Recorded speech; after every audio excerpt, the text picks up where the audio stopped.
For centuries, strange figures have been seen in the English countryside.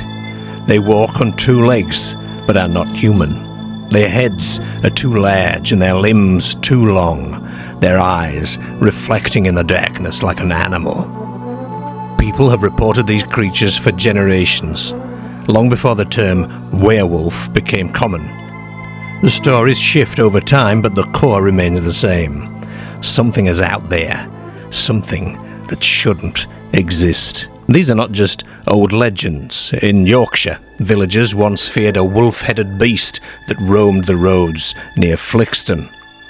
In Northumberland, witnesses in the 1970s claim they saw a half-man, half-wolf creature after disturbing ancient artefacts. In Cannock Chase, reports continue to this day of a muscular, bipedal wolf seen between the trees. In Hull, locals spoke of Old Stinker, a werewolf-like entity said to haunt the Yorkshire wolds. The werewolf, or something like it, has always had a place in England's history. Whether it was described as a cursed being, a revenant, or simply something unnamed, it keeps returning in different forms. There was a time when wolves roamed freely across Britain, but their fate was sealed by the English crown. King Edgar began a brutal campaign to exterminate wolves, offering bounties and demanding wolf skins as tribute from his Welsh subjects. And by the reign of Henry VII, wolves had been completely wiped out in England, leaving only whispers of their existence. And by the 1700s, wolves were extinct across the entire British Isles. Yet, even as real wolves vanished from the land, stories of something else continued.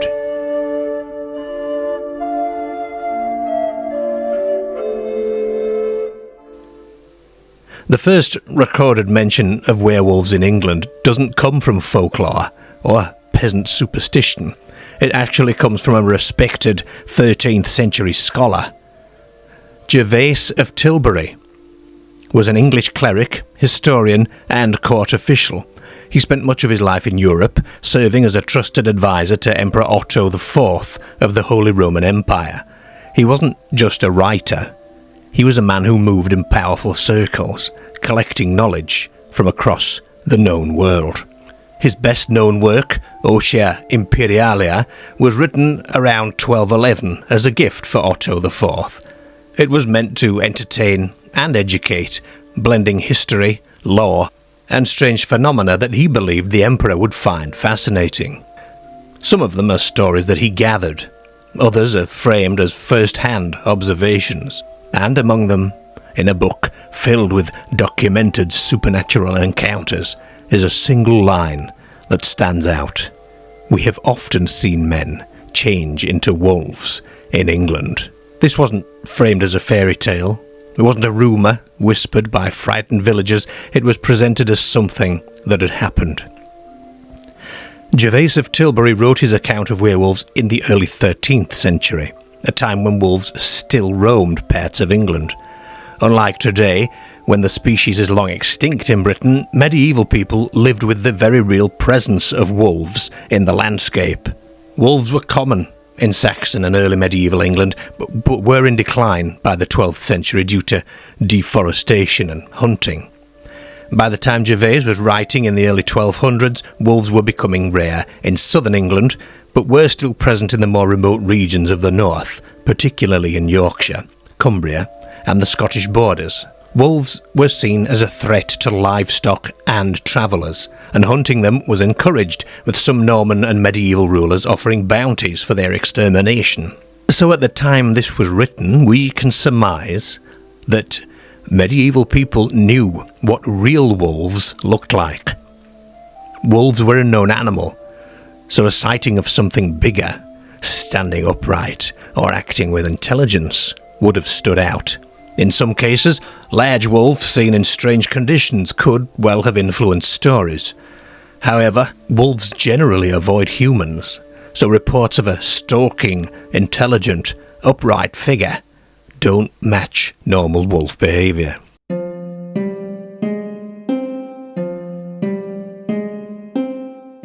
The Flixton werewolf is one of the oldest recorded werewolf cases in England, with reports said to stretch back over 1,000 years. Unlike the werewolves of later fiction, tied to the full moon or a cursed transformation, the creature in Flixton was spoken of as something that simply existed. A predator, always lurking in the landscape, neither man nor wolf, but something in between. The earliest known references to this creature date back to the 10th century, during a period when wolves still roamed in England but were increasingly rare. This was also a time of violent conflict, with Viking raids and political upheaval shaping the country, and it's in this setting that something unnatural was said to prowl the countryside near Flixton in North Yorkshire. One of the most persistent parts of the legend is the claim that a refuge was built in Flixton to protect travellers from attacks. This structure is believed to have been a stone-built refuge or shelter, constructed to allow those travelling through the region a safe place to rest overnight. This is said to have been located at Spectral Corner, which is likely somewhere in this area here, which is actually in modern-day Staxton. We took a road trip, and Flixton was one of the stops along the way. This footage is from the 1st of February 2025, which we mistimed, really, since January was actually known as Wolf Month in the Saxon times, due to the increase in attacks and ferocity in wolves in the area, desperate for increasingly scarce food. You can see how this landscape would have offered very little in the way of protection for travellers and livestock. Thankfully, these sheep seem quite at ease hanging out here. Especially this one, who was very interested in what we were doing.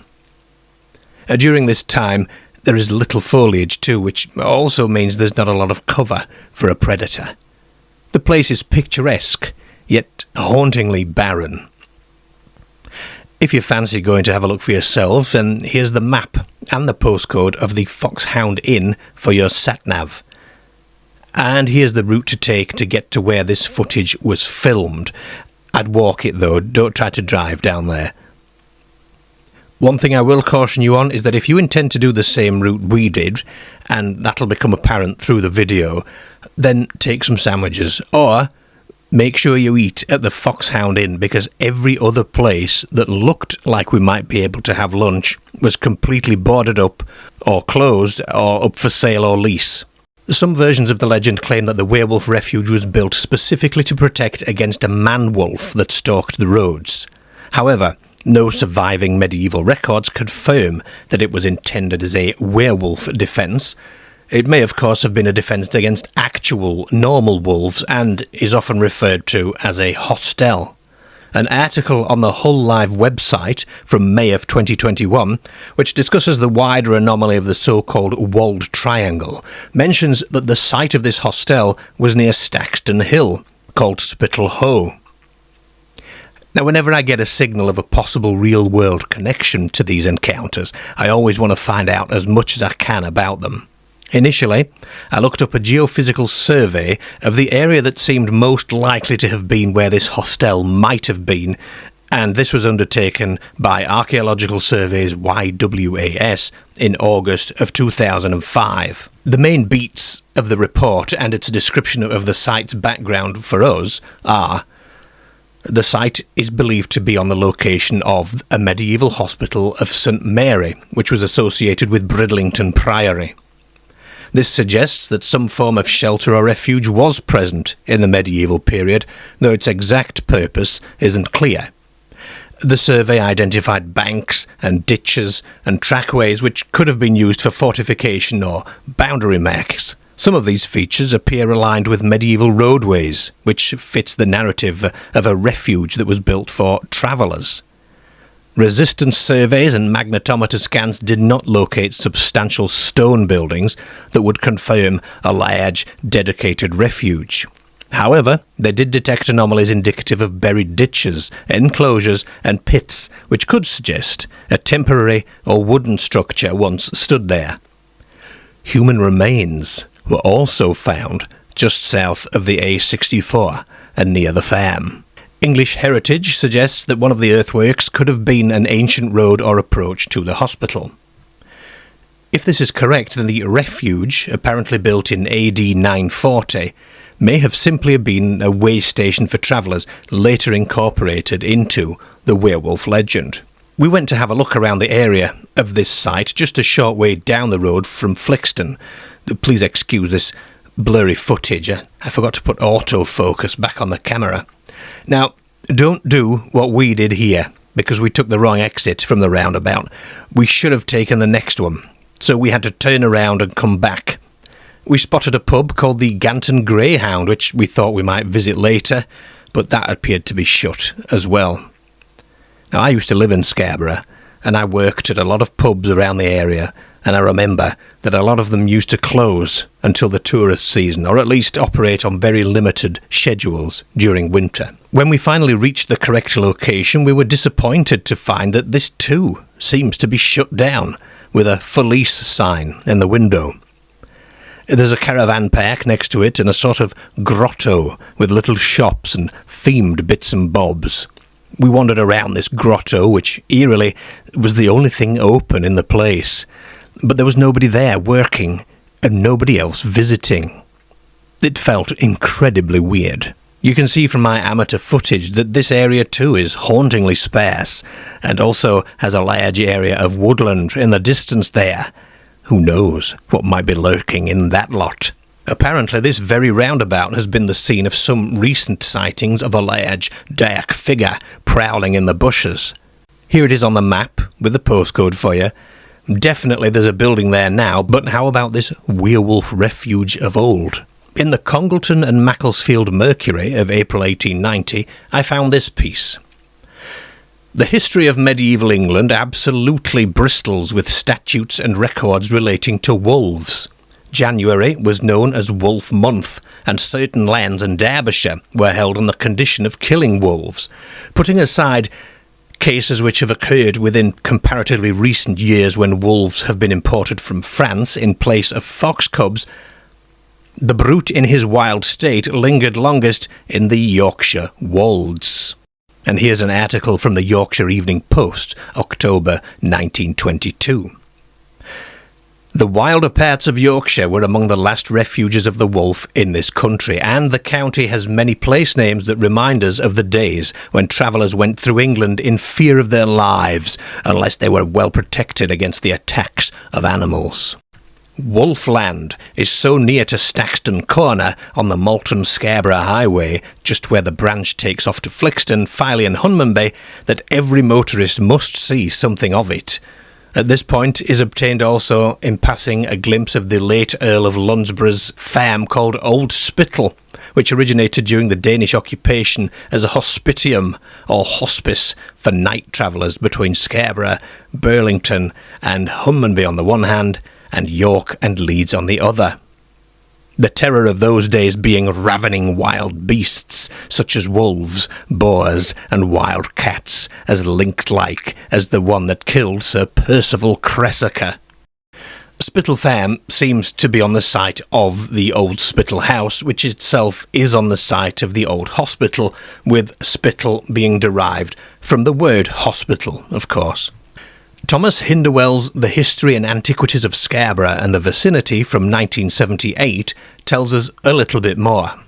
At Flixton, a village further inland at the foot of the wolds, an hospital was founded in the reign of Athelstan, of which the following account is given in Dugdale's Monasticon. The charter of the 25th Henry VI shows that one Acorn, Lord of Flixton in the parish of Folkton, in the reign of King Athelstan, built this hospital for one alderman and 14 brothers and sisters at Flixton aforesaid, for the preservation of people travelling that way, that they might not be devoured by wolves and other wild beasts then abounding there. So it seems something was indeed built, but not specifically for protection against werewolf attacks. According to some internet sites, the creature was reported to have roamed the graveyard in the area, though this is going back to Saxon times, so it could have been anywhere in that area. But it's interesting to note that the survey I referenced earlier mentioned human remains close to the Spittal Farm, and Staxton and Flixton are really close together too. Throughout history, wolves have been feared, not just as hunters of the living, but as disturbers of the dead. In parts of medieval England, it was believed that wolves had a sinister habit of digging up graves, unearthing corpses in the search of food. Some of the earliest recorded burials in England were stone-lined to prevent scavengers, including wolves, from disturbing their dead. Chronicles from medieval Yorkshire mention fears of wolves lurking near burial grounds, leading to protective measures like deeper graves and erecting churchyard walls. This fear might have helped to shape certain werewolf legends, where the creatures were not just predators, but something far worse. They were beasts that fed on the flesh of the dead. Some legends speak of wolves appearing in graveyards at night, only to vanish as if they were phantoms or spirits.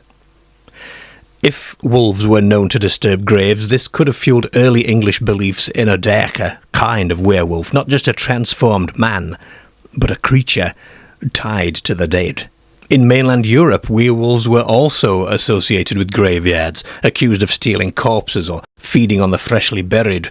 Whilst Britain lacks the werewolf trials of, say, France or Germany, its folklore still whispers of man-beasts appearing in graveyards, as if the fear of wolves digging up the dead never really left the land. And we should be careful with the word werewolf, since it conjures up images of those Hammer horrors or Hollywood monsters like this one, doesn't it? But let's try and imagine something not quite man, not quite wolf, whenever we use the term going forward. Some creature or entity that is anomalous. Now, I cannot find any concrete documentation to say that this Flixton werewolf was first reported in the 10th century, which is what most current sources claim. I really want to know where it was reported, who it was reported to, and who reported it, but I think it's lost to time. The Flixton werewolf tale can be found all over the internet, with recent sightings as well. Some versions describe it as an unnaturally large wolf, which is far bigger than a natural animal. Some say it walked on two legs, standing like a man, but moving with unnatural speed and strength, and it was always associated with nightfall, emerging from the forests and fens to watch travellers from the darkness.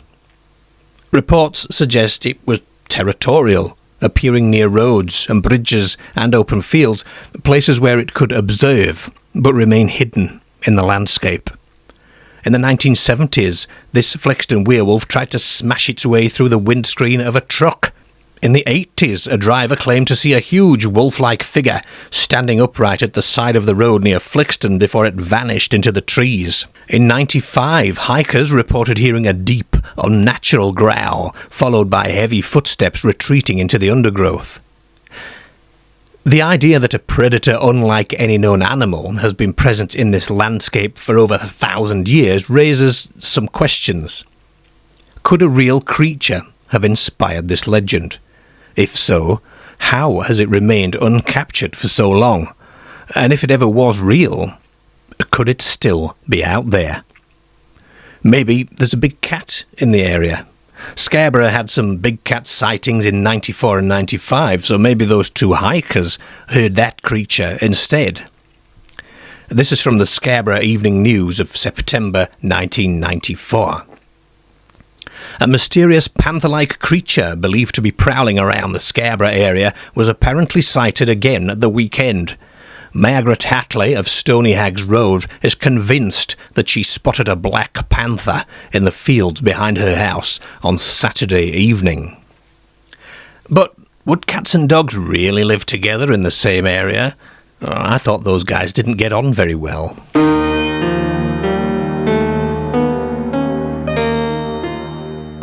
The Hexham Heads, a story that began as an archaeological curiosity but quickly spiralled into a series of bizarre and terrifying encounters. Among them was a report of a werewolf-like creature that stalked a house. Once stones shaped like shrunken heads were unearthed. Here's a snippet from a video I made earlier on this case. Perplexing paranormal cases. It was 1971 when Colin and Leslie Robson, digging in their garden, found two small stone heads. Innocent at first glance, these crude, human-like figures would become the centre of a series of unexplained and terrifying events. The family's 2 daughters were so disturbed by events that they moved out of their room after finding shards of glass mysteriously shattered across their bed. It was actually their neighbours, the Dodd family, who bore the brunt of the initial weirdness. Mrs. Dodd dismissed her children's complaints of being touched by something in their room at night. She thought it was imagination, and then one evening Ellen saw it for herself. A tall, dark figure stood at the foot of her bed, a creature part animal, part man, and when the creature touched her, she screamed, and it dropped to all fours, fleeing the room. The story of the Hexham heads caught the attention of Dr. Anne Ross, a scholar of Celtic antiquity. She'd theorised that the heads might be relics of an ancient Celtic head worship, and she took the heads home to study them. But once the heads were in her home, she too experienced strange occurrences. It was about 6 feet high. It was half animal and half man. The upper part, I would have said, was a wolf. A few days later, Dr. Ross's daughter saw the same creature. It stood halfway up the stairs, and as she watched it, it vaulted over the banister and disappeared into the back of the house. But one of the biggest mysteries about what have become known as the Hexham heads is, where are they now?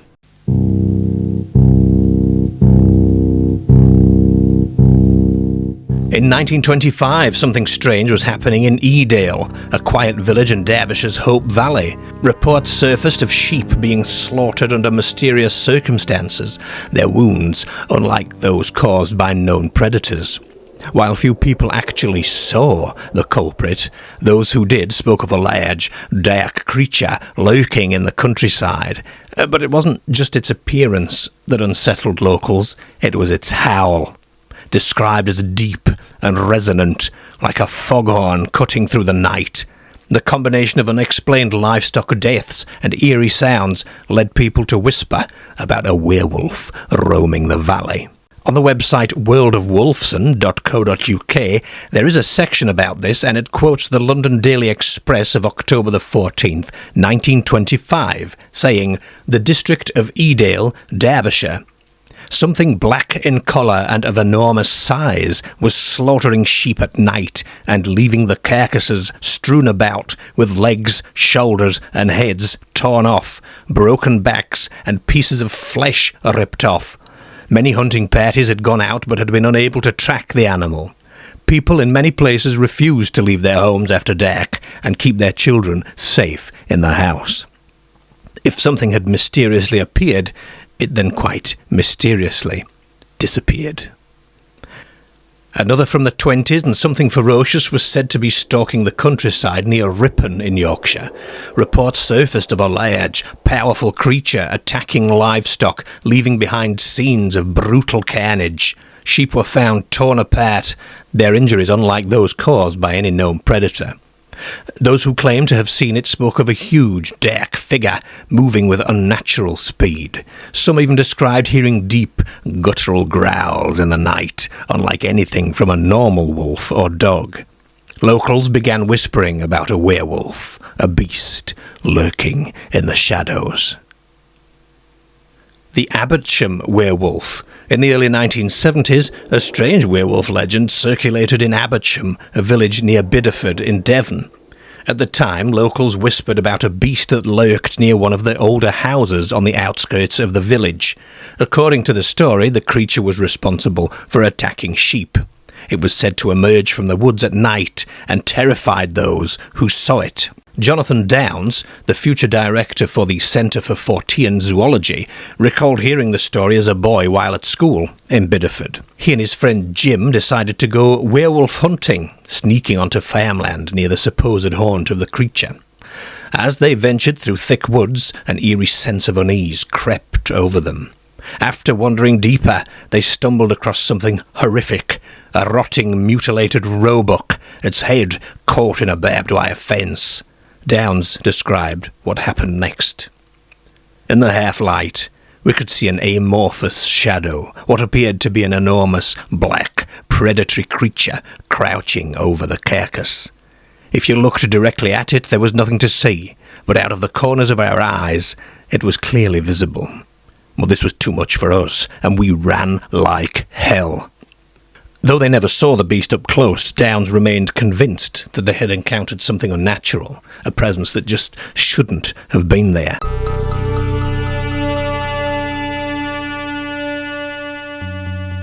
The idea of werewolves in England is often framed around physical creatures, but there is another interpretation, that some of these entities are spectral in nature.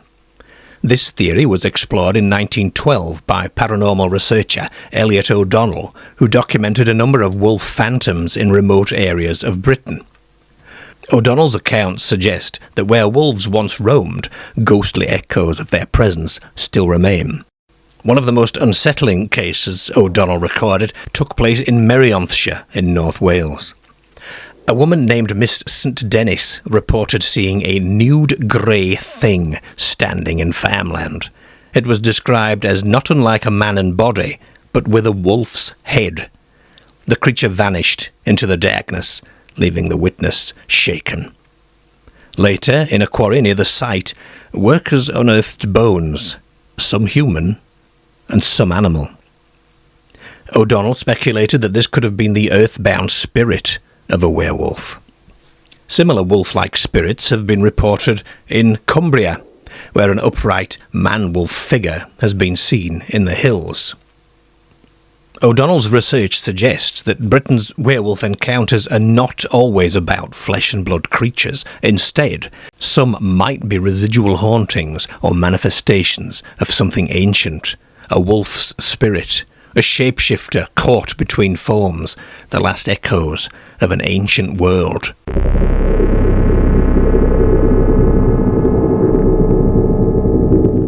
Another case from Devon emerged from a caller to a BBC radio show dedicated to paranormal encounters. The caller, Chris, described a bizarre sighting whilst visiting the Valley of the Rocks near Linton.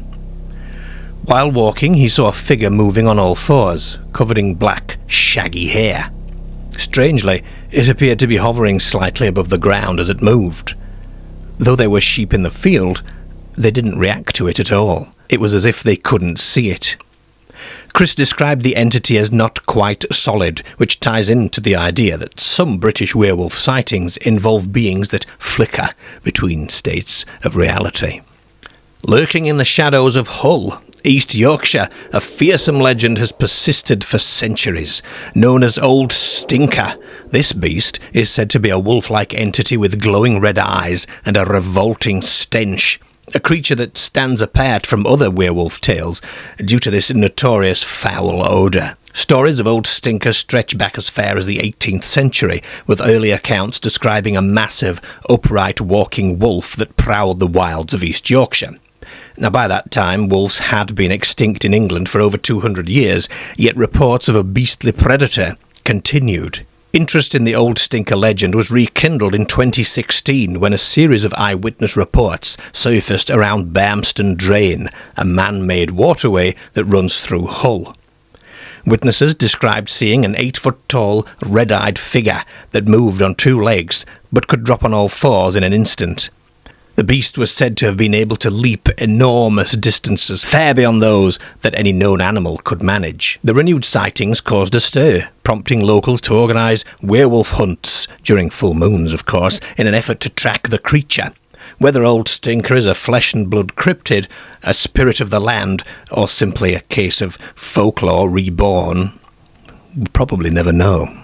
Here's the footage from when we stopped at Beverley, on the outskirts of Hull, where we found an okay place to park up and have a look at this man-made waterway, the Beverley and Barmston Drain. When I first heard that name, I thought it was some kind of a pet submerged sewer system, where the werewolf might hide out in the tunnels, and while this exact location here might not be the hotspot, it's pretty much what it looks like all the way down.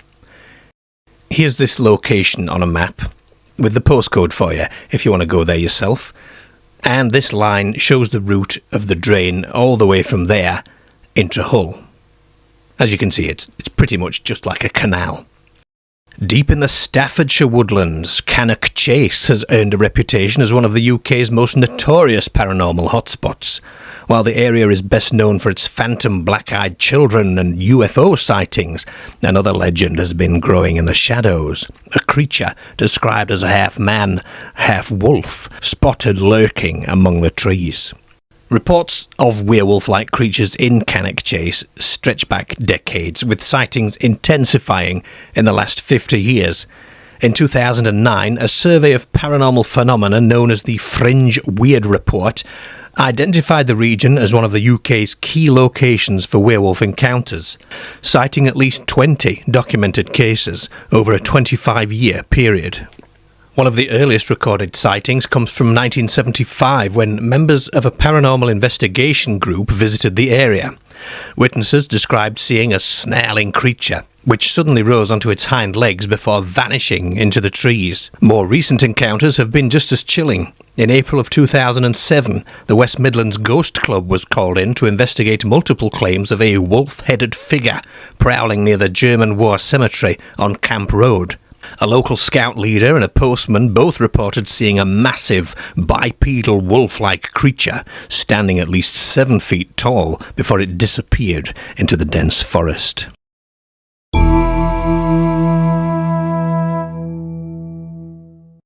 Clinical lycanthropy is a psychiatric condition that falls under delusional misidentification syndromes, a disorder where individuals perceive their own body changing shape, often linked to schizophrenia, psychotic depression, or bipolar disorder. Those afflicted report hallucinating physical changes, such as growing fangs, claws, or fur.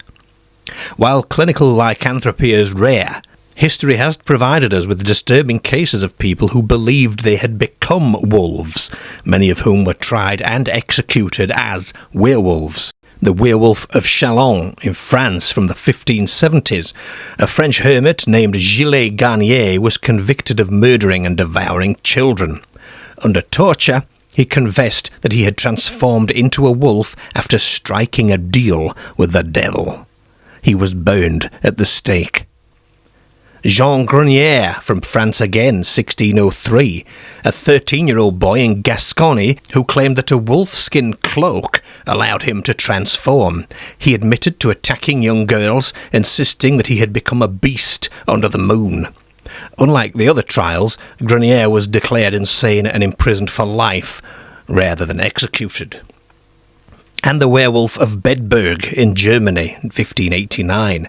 A Peter Stump, accused of killing at least 16 people, confessed to using a magic belt that turned him into a wolf.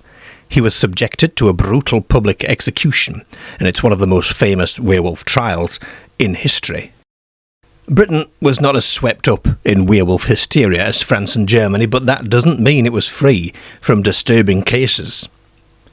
Medieval chronicles describe men suffering from episodes of madness, believing that they had become wild creatures. In 1605, a London man was recorded as howling and biting others before being taken to the Bedlam Asylum.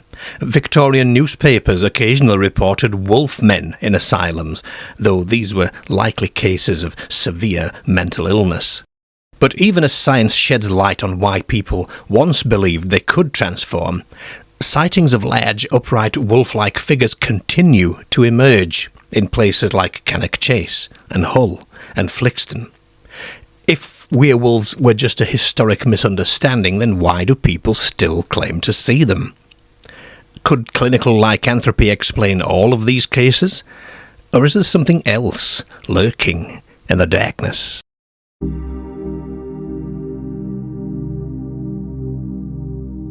I have a book titled Creatures from Elsewhere, and here's page 81, a nice intro to the werewolf section. But if we skip to page 83, and there's this little interesting insert here, listen to this.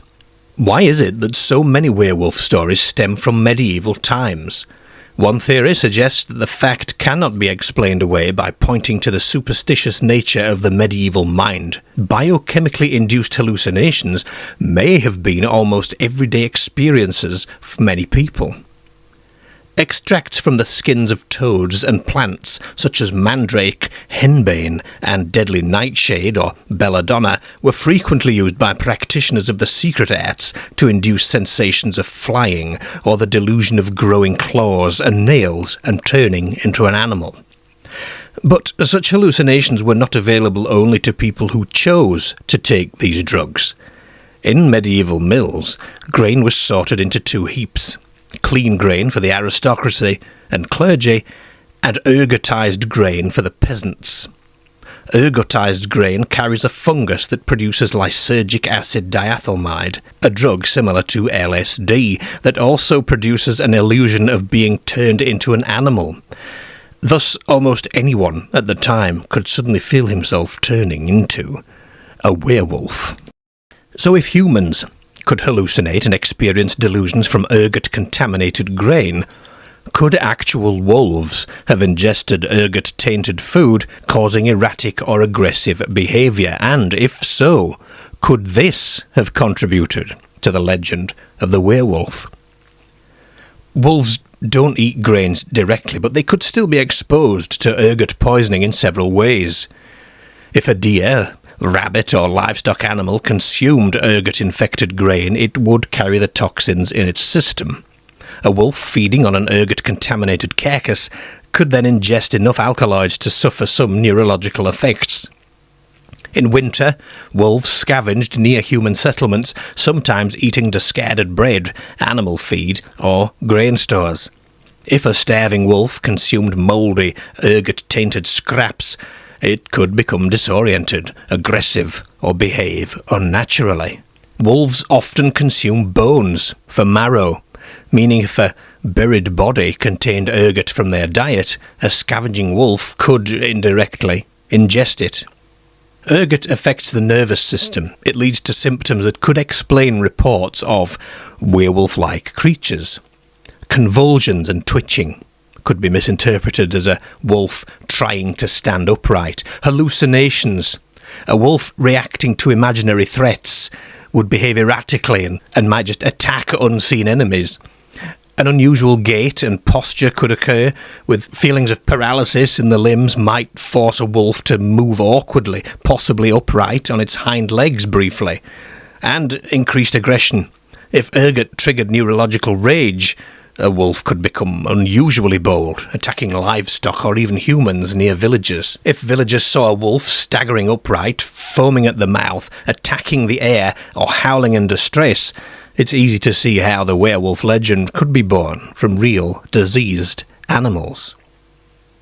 And then there's other things to consider, such as hypertrichosis, to point to cases of extremely hairy people being misidentified as werewolves, rabies and its associated episodes of rage and foaming at the mouth, or porphyria, in which psychiatric manifestations include hysteria, anxiety, depression, phobias, psychosis, agitation and delirium.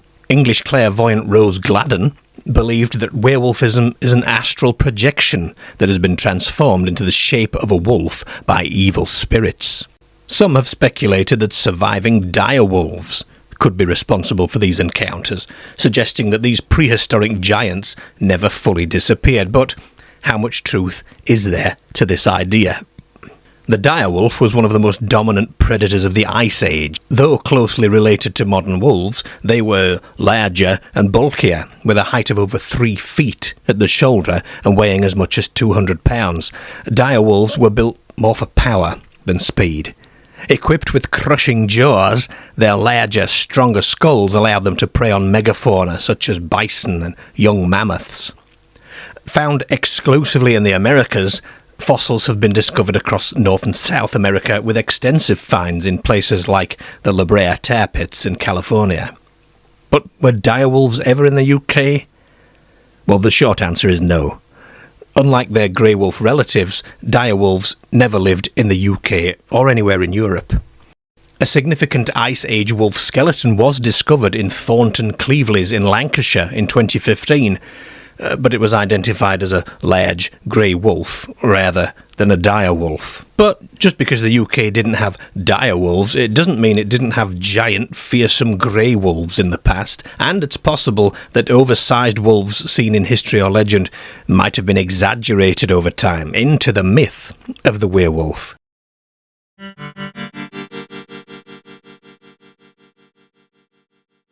While dogman encounters are more commonly associated with North America, the UK has its own mysterious reports of upright wolf-like creatures lurking in the countryside that have been referred to as dogmen rather than werewolves.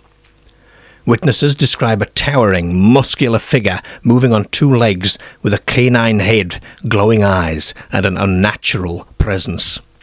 Unlike traditional werewolf stories tied to folklore, these sightings are recent, they're widespread, and they are eerily consistent. One of the most publicised dogman encounters in Britain comes from David Bunt, a farmer in Cheshire. He claimed to have witnessed a massive bipedal canine. Bunt's story was later shared on the Dogman Encounters radio show, where he expressed his conviction that these creatures exist and they roam the UK's rural landscapes. Whatever it was sort of crouched but hiding, but I could see its arm, I could see the other arm, it was exactly the same length. If I've got my arms dropped, they go by my hips, but these arms, whatever it was, were running down the side of it, and it was not far off touching the floor, if that makes any sense. They were that long, and it stood on two legs, and I've got the chest and I've seen breasts. Now that was the bit which got me, because this was the worst sight. It looked horrible. That's all I can say. There was nothing nice about it, put it that way. Now it's 1 a.m. So the last thing I seen of it was when I actually zoomed in on its face, and it was a dog's head. It was a big dog's head. Pendle Hill, best known for its witchcraft trials and paranormal history, is also home to one of Britain's most aggressive dogman encounters. Witnesses have described a violent confrontation deep in the wooded areas surrounding the hill, where a hulking wolf-like entity reportedly stalked and lunged at an unsuspecting observer. Pendle Hill's dark folklore and history of supernatural events only add to the eerie reputation for this location. Scotland has its own share of dogman legends too, with reports surfacing from dense woodlands and isolated moors. Witnesses describe a towering, wolf-like being capable of moving on both 2 or 4 legs, vanishing into the forests before it can be fully seen.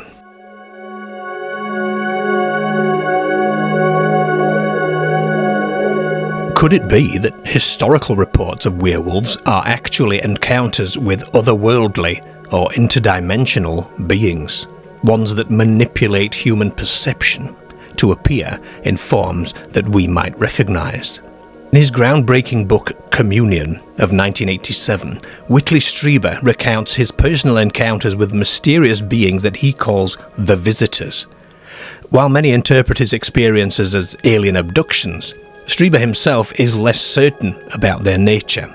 He suggests that these entities may not be extraterrestrial in the traditional sense. Instead, they might be interdimensional, or time travellers, or something even stranger. And one of Strieber's key ideas is that these beings can manipulate human perception, appearing in forms that fit our expectations, or match our fears or our cultural archetypes. This concept raises an intriguing possibility. Could historical werewolf encounters be manifestations of these same visitors, appearing as wolf-like creatures based on deep-seated human fears? If so, does that mean that werewolf legends are just another cultural lens for something that is much older and more complex? If Strieber's theories hold weight, then reports of glowing-eyed, intelligent, bipedal wolves could be less about physical transformations and more about beings that present themselves in a way that triggers a primal reaction in us. Dr. Stephen Greer, the founder of CSETI, the Centre for the Study of Extraterrestrial Intelligence, takes a slightly different approach. He argues that many encounters with alien or non-human beings are not random, but rather the result of deliberate interaction. even initiated by us through consciousness-based methods. Greer's work focuses on CE5, Close Encounters of the Fifth Kind, a method of making peaceful contact with extraterrestrials through meditation, intention, and group consciousness, which sounds very much like a seance to me. While this approach is primarily used in UFO research, it brings up an interesting question.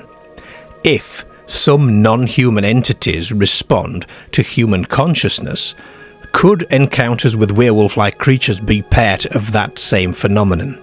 Were the people who encountered these beings somehow already expecting to see that being in that location? Did they conjure it?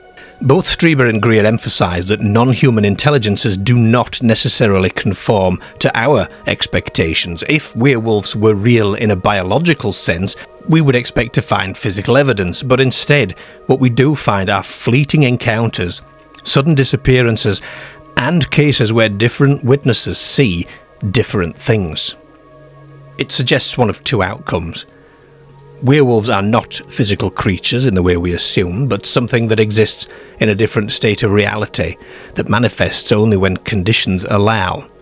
Or they are real, but their presence is tied to something beyond just animal biology, perhaps something intelligent that understands human fears.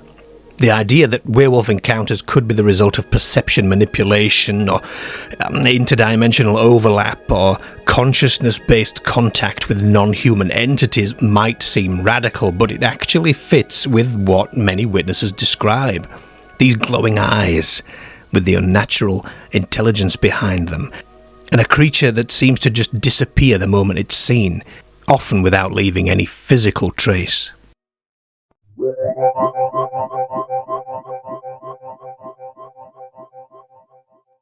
Long before the idea of the werewolf took hold in England, stories circulated about wild men, people who had supposedly abandoned civilization and become something entirely different. These figures were said to be covered in hair, speaking only in grunts, and living deep in the forests, often alongside wolves. Some of these individuals were probably real people, hermits, outlaws. Others may have been traumatized or mentally ill, their erratic behaviour fueling myths that they had transformed into something less than human. Without any understanding of mental illness or genetic disorders, medieval people could have easily mistaken these individuals for something unnatural. Reports of wild men appeared in medieval folklore, in carvings, even in legal records, often described as half man, half beast. Stories circulated of these figures attacking livestock, stealing food, and lurking at the edges of villages, watching from the tree line. Some were even believed to have formed bonds with real wolves, living and hunting alongside them as if they were a part of the pack. Over time, these stories evolved. If a man could lose himself so completely to the wild, what was stopping him from becoming a true beast?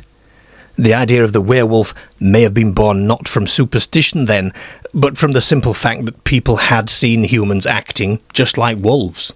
If a traveller stumbled across a filthy, long-haired, snarling figure hunched over a fresh kill in the woods, well, what else would they assume?